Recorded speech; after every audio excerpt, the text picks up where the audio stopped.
দর্শক দুই পক্ষ কেমন শক্ত, গরু বিক্রেতাও যেমন শক্ত, গরু কিনবে যে সেও হচ্ছে শক্ত হয়ে আছে। 500-1000 করে পকেটে দিয়ে দিতেছে। ওই যে 5-এর উপর হইব না। এটার দাম দর হচ্ছে, চাচা কত দিল আপনারে? কত দিল? 95। আপনি কত বলে দিলেন?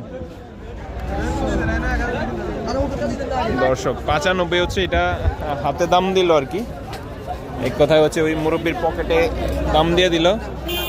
ওই যে ক্রেতা হচ্ছে ধাক্কায় পাঠাই দিতেছে।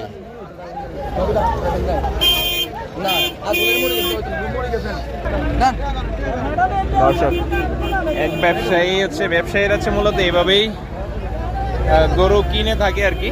যে এই গরুটা বিক্রি হলো।